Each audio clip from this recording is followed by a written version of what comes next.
e a expressão de vida ao mesmo tempo. Então, ela diz aqui que não sabeis que quantos foram batizados em Cristo, o que que fala?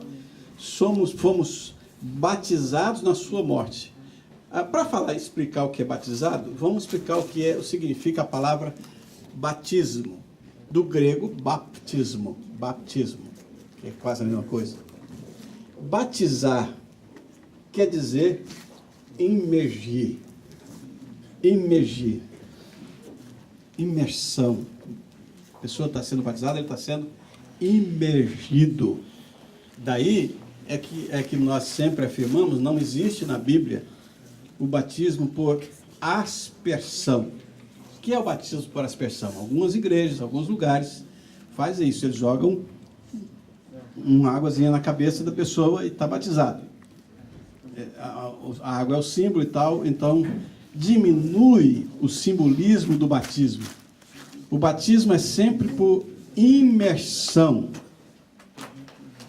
Alguém pode me ajudar a provar isso? Quem pode me ajudar a provar isso, que o batismo é por imersão? O próprio Jesus, ele foi batizado por imersão. E alguém pode falar assim, não era por imersão, porque pode tentar falar o que for, mas o texto da palavra fala assim, que ele foi batizado por João, e saindo das águas, essa é a expressão que fala, e saindo das águas, só sai quem entrou nas águas. Então ele entrou nas águas, no Rio Jordão, e saiu das águas, ele foi imergido. Era essa prática e ainda mantém a prática bíblica até hoje da imersão. Então a pessoa é imergida, ela é o símbolo, é o que significa ser colocada, ser imersa. Então, e o texto também, para poder dar valor e cumprir esse texto, que diz, não saber que todos quantos foram batizados em Cristo, foram batizados na sua morte, ou seja, aqueles que foram colocados em Cristo, foram imergidos na sua morte, foram colocados na sua morte.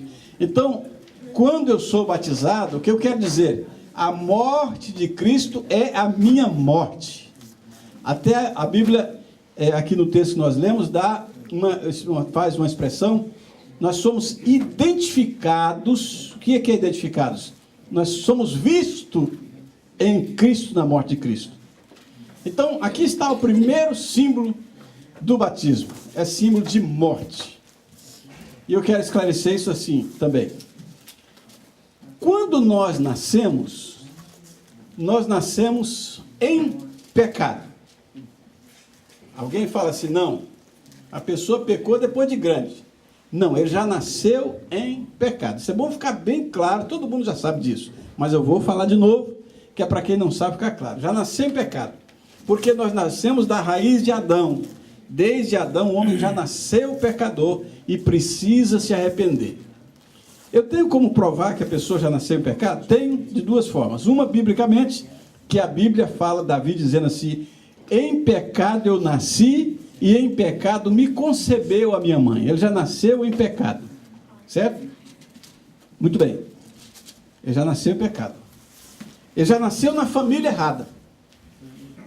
Ele já nasceu na família errada. Não é a sua família física, não, né? Porque aí a pessoa fala assim, minha mãe, meu pai, não é isso aí não. Fala da família de Adão. Ele já nasceu na família errada. Ele já nasceu em pecado. E tem uma prova, digamos assim, visível, não só bíblica, mas visível, de que a pessoa já nasceu em pecado. Quem poderia dar assim uma prova para nós? Quem poderia lembrar de alguma coisa que prova que ele já nasceu em pecado?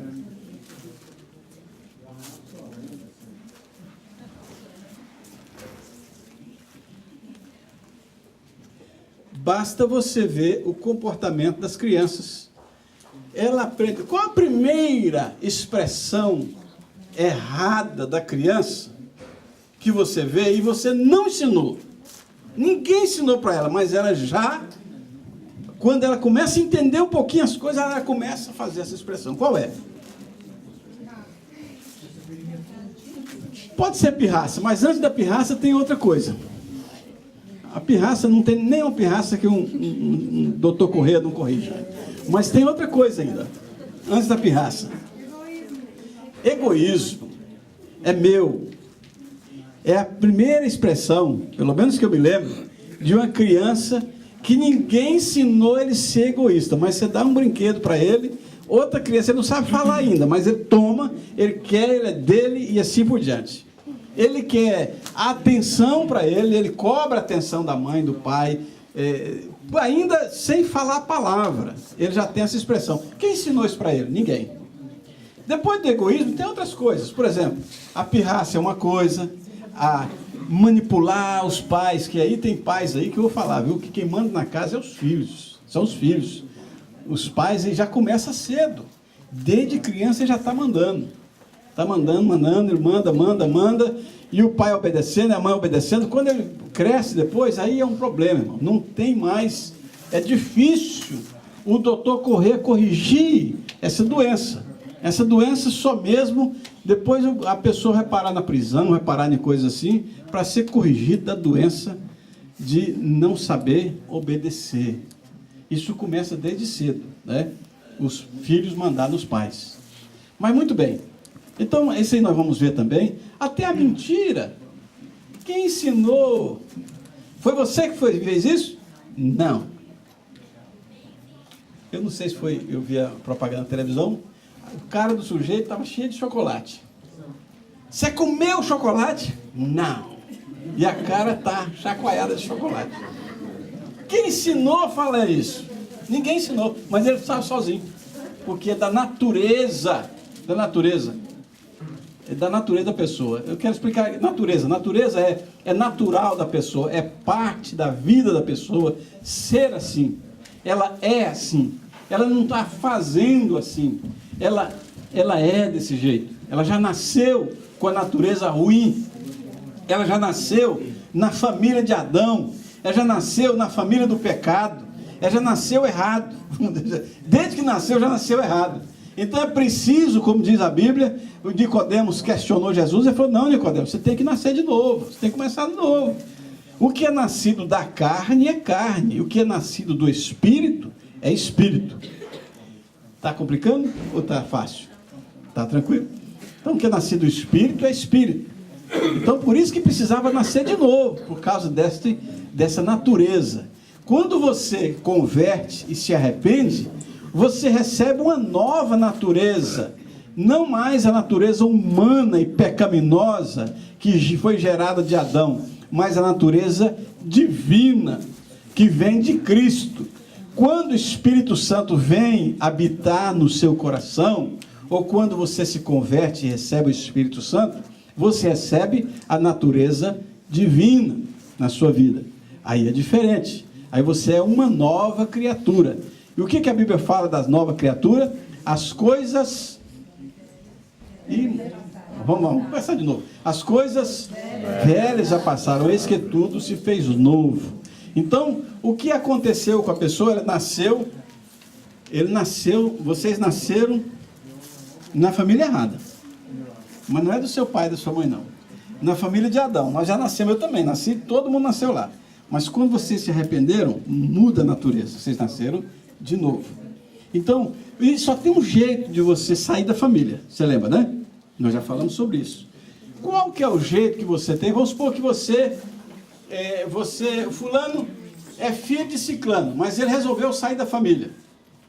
Então ele foge de casa. Resolve? Não.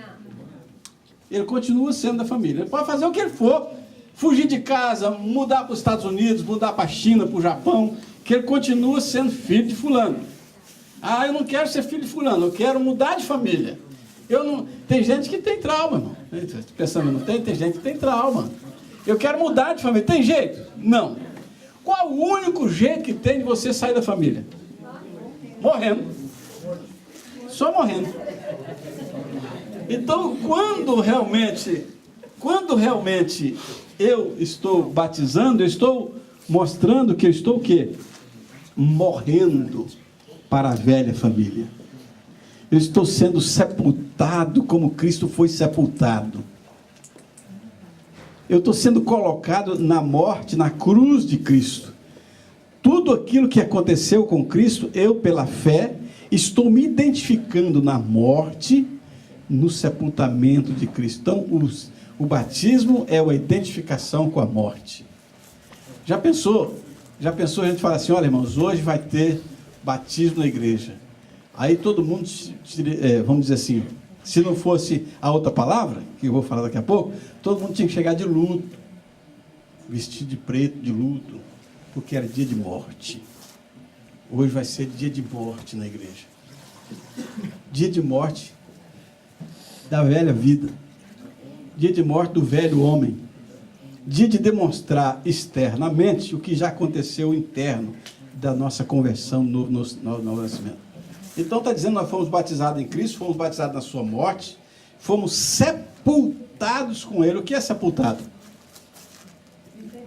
Enterrado com Ele. Quem está traduzindo aí?